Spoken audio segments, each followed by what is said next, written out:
নমস্কার, হেলদি আড্ডায় আপনাদের সকলকে স্বাগত। আজ আপনাদের সঙ্গে রয়েছি আমি অভিনন্দা। মূলত আপনারা জানেন যে হেলদি আড্ডায় বিভিন্ন আমরা হেলদি কিভাবে থাকবো সেই সমস্ত বিষয়ে আলোচনা হয়, এবং আজকেও একটা বেশ গুরুত্বপূর্ণ বিষয় আপনারা জানতে পারবেন।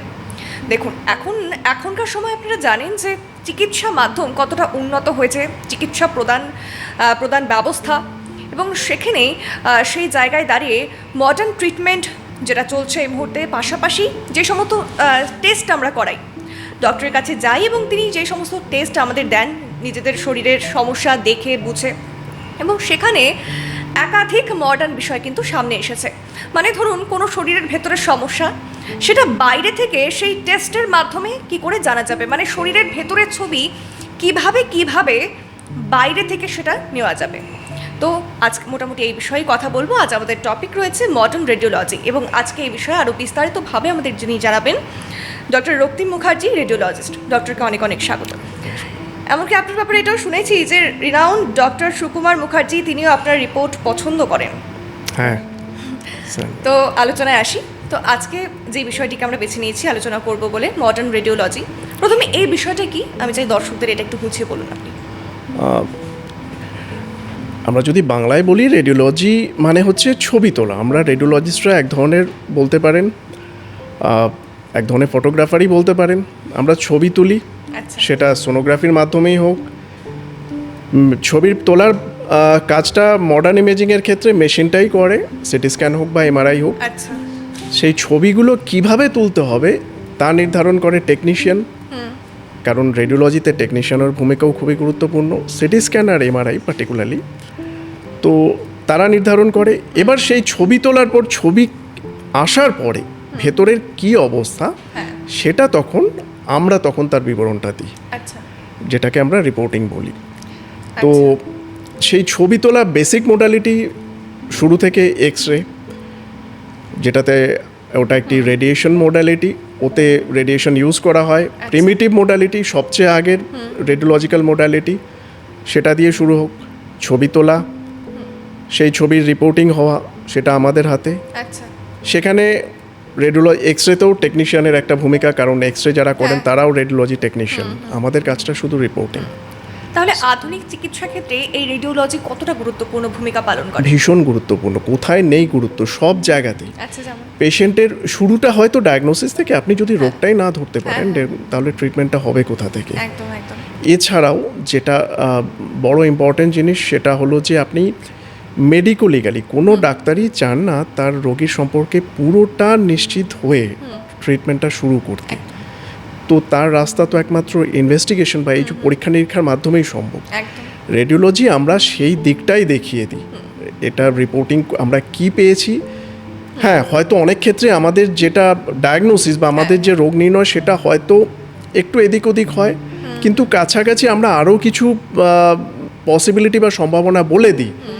অ্যাটলিস্ট সেই আইডিয়াটা পেলেও ক্লিনিশিয়ান বা যিনি ট্রিটমেন্ট করছেন তার পক্ষে সুবিধা হয় যে তার ট্রিটমেন্টটা কোন দিকে যাবে। সেটা ছাড়া উনি তো ট্রিটমেন্টটা চুজই করতে পারবেন না।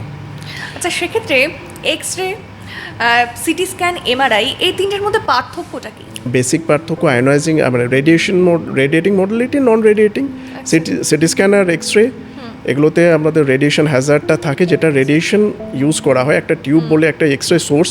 সিটি স্ক্যানও একটা ওটা হতে পারে যে অনেক highly developed and highly improvised X ray, যেটা কিনা হচ্ছে যে অনেকগুলো এক্স রে মেশিন যেখানে কাজ করে, সেটাকে আমরা সিটি স্ক্যান বলি। তো দুটোতেই রেডিয়েশন শরীরের মধ্যে দিয়ে রে পাস করানো হয়। এমআরআই আর আলট্রাসোনোগ্রাফি, এই দুটো নন রেডিয়েশন বা যেখান থেকে শরীর যে কোনো রকম বিকিরণ বা রশ্মি থেকে মুক্ত, সেই ধরনের দুটো মোডালিটি হলো। এমআরআই কাজ করে হচ্ছে এটাকে, এমআরআইয়ের পুরো কথা হলো ম্যাগনেটিক রেজোনেন্স ইমেজিং। তো এটা একটা ম্যাগনেট বেসড টেস্ট। একটা ম্যাগনেটের মধ্যে মানুষকে ঢুকিয়ে দিয়ে যে তার যেই ম্যাগনেটিক ফিল্ডের, তার সঙ্গে যে ওখানে যে লোকাল বডির হাইড্রোজেনের সঙ্গে যে কেমিক্যাল রিয়াকশন, তার বেসিসে যে শরীরের ভেতরের অঙ্গ প্রত্যঙ্গ বা শরীরের রক্ত চলাচল থেকে শুরু করে সব কিছুর বেসিসে এই ইমেজগুলো ক্যাপচার করা হয়। এটা মোস্ট মডার্ন ইমেজিং মোডালিটি, নন রেডিয়েটিং। আর সোনোগ্রাফি, এটা একটা বেসিক মোডালিটি। তাতেও রেডিয়েশনের ওখানে রেডিয়েশনের কোনো সম্ভাবনাই নেই। পুরোপুরি ওটা কাজ করে হচ্ছে আমাদের শব্দ তরঙ্গ যেটা আলট্রাসনিক ওয়েভ, তার বেসিসে সোনোগ্রাফি করার সময় আমরা কিছু ট্রান্সডিউসার বা প্রোব ইউজ করি যার মধ্যে ক্রিস্টাল থাকে, পিজো ইলেকট্রিক ক্রিস্টাল বলি। তো তার থেকে যে ভাইব্রেশন বা যেটা বের হয় ওয়েভটা, সেটা বডির ভেতরে প্রবেশ করে যে অঙ্গ আর প্রত্যঙ্গ আমরা দেখতে চাইছি তার সারফেস থেকে এটা রিফ্লেকশন তাকে কতটা পেনিট্রেট করবে বা তার থেকে রিফ্লেকশন কতটা হবে, তার বেসিসে ইমেজটা তৈরি হয়। আর সিটি স্ক্যান আমি আগেই যেরকম বললাম, অনেকগুলো এক্সরে মেশিন শরীরের মধ্যে দিয়ে অনেকগুলো এক্সরে মেশিনের রে পাস করুন, ঠিক আছে। তার সঙ্গে একটা টিউব থাকে, সঙ্গে ওইখানে সামনে যে মেশিনের যে টিউবের সঙ্গে যে ইউনিটটা থাকে ওটা ঘুরতে থাকে। শরীর আমরা স্ক্যানিংয়ের সময় আমরা দেখি সিটি স্ক্যানে পেশেন্টের বডি মুভ করে। তো পায়ের থেকে মাথা অবধি বা উপর থেকে নিচে অবধি আমরা পেশেন্টকে যখন মুভ করাই, ওটি ঘোরার সময় ওরা ছবি তুলতে থাকে। সেই ছবিগুলো ডিটেক্টরে, নিচে আমাদের ডিটেক্টর থাকে বা মেশিনের মধ্যেই ইন্টিগ্রেটেড থাকে, ওই ডিটেক্টরে ছবিগুলো ক্যাপচার হয়, যেগুলোই পরে আমরা সিস্টেমে গিয়ে আমরা ইমেজ হিসেবে দেখতে পাই। আচ্ছা, আরেকটা জিনিস যে এমআরআইতে আয়নাইজিং রেডিয়েশন ব্যবহার করা হয়। না সরি, এমআরআইতে হয় না, ওটা সিটি স্ক্যান আর X-ray. MRI completely free of any kind of radiation. আচ্ছা, তো ওটা কেন হয়? না, রেডিয়েশন আমি আপনাকে বললাম ওটা এক্সরে জেনারেট করা, এক্সরে সোর্স টিউবটা থাকে, ওখান থেকে এক্সরেটা বের হয়, ওটা এক্সরে। এই সিটি স্ক্যানও এক্সরে প্রিন্সিপালেই কাজ করে। এক্সরেটা অনেক বেশি শক্তিশালী, এটাই যা ডিফারেন্স রুটিন এক্সরে থেকে। এমআরআই আমি যেটা বললাম ওটা ম্যাগনেটের উপরই, ওটা ম্যাগনেটিক ফিল্ডেই কাজটা করে। আচ্ছা, মানে আর কি কি আধুনিকীকরণে মানে ব্যবহৃত হয় রেডিওলজি, মানে আধুনিক চিকিৎসা থেরাপি? এটা তো আমি আপনাকে ডায়াগনোসিসের পার্ট বললাম। ইন্টারভেনশনাল রেডিওলজি যখন এটা যেটা খুব বড় মাপের প্রোগ্রেস হয়েছে, যে জিনিসের আমরা অনেক কিছু রোগ বিসুখ আছে যেগুলোতে আমরা বা ডাক্তাররা চান না কাটাছেঁড়া করতে, একটি অপারেশন থিয়েটারে নিতে, বা রিস্কও থাকে পেশেন্টের, বয়সজনিত কারণে হোক, শরীরে অসুখ বিসুখের কারণে হোক। সেক্ষেত্রে ইন্টারভেনশনাল রেডিওলজি, শরীরে কোথাও রক্তপাত হচ্ছে, আমাকে বন্ধ করতে হবে। ধরে নিলাম আমি শুরু করছি, ধরুন কাশির সঙ্গে খুব রক্ত পড়ছে, হঠাৎ কি হলো, ভেতরে কোনো শিরা বা ধমনী ফেটে গেছে। এবার আমাকে তো তার জন্য কি পেশেন্টকে সরাসরি পেশেন্ট ডিটোরিয়েট করছে, রক্ত থামছে না, আমরা কি করব? এটাকে ইন্টারনাল হ্যামারেজ আপনি যদি বলেন, তাহলে তাকে কি গিয়ে আমরা ওটিতে, পেশেন্ট হয়তো ওটি পারমিট করবে না, শরীরের কন্ডিশনও এরকম নয়, তাকে অ্যানেস্থেসিয়া দেওয়া যাবে না। সেক্ষেত্রে উপায় কি? আমরা কিছুই না, শরীরের মধ্যে দিয়ে শিরা আমরা পেরিফেরিতে বা হাতে বা পায়ে একটি ধমনী বা শিরা আমরা চুজ করি, তার মধ্যে দিয়ে আমরা একটি তার পাস করাই, ওয়্যার যাকে বলি। এবার তার ভিতর দিয়ে সেটা গিয়ে ঠিক টার্গেট অর্গানে বিভিন্ন রকম ক্যাথেটার বা ওই জাতীয় যন্ত্রপাতি থাকে, সেই যেখান থেকে ব্লিডিংটা হচ্ছে আমরা সেই টার্গেট অর্গানে পৌঁছে ব্লিডিং বন্ধ করার জন্য কোনো ইনজেকশন হোক, এছাড়া কোনো মেটালিক কয়েল জাতীয় জিনিস যেটাকে আমরা এম্বোলাইজেশন বলি, ওটা কিন্তু সঙ্গে সঙ্গে কাজ করে এবং ব্লিডিংটা বন্ধ করে। তাহলে কি হলো পেশেন্টের জন্য? তাকে ওটিতেও যেতে হলো না, বড় কাটাছেঁড়াও করতে হলো না, অ্যানেস্থেসিয়ার যে রিস্কটা থাকে সেটাও হলো না, এবং তার রিকভারিও অনেক তাড়াতাড়ি হলো। মানে অনেক সুবিধা রয়েছে। এবং আরেকটা বিষয় যে এখন কর্মক্ষেত্র থেকে শুরু করে শিক্ষাক্ষেত্র সমস্ত জায়গায় এআই এর এক বড় ভূমিকা পালন করে এআই। সেক্ষেত্রে চিকিৎসা ক্ষেত্রে এআই কি ভূমিকা পালন করছে? আমি আমাদের যে স্পেশালিটি সে ব্যাপারে বলতে পারি, হ্যাঁ এটা খুবই আপকামিং, এবং অনেক এখন ইন্টারন্যাশনালি তো এআই এর রোল তো ওয়াইডলি অ্যাকসেপ্টেড। বিভিন্ন জায়গায় অনেক বাইরের দেশেও বিভিন্ন সিটিএমআর মেশিনে তারা এআই ইন্টিগ্রেট করেই মেশিন তৈরি করছে।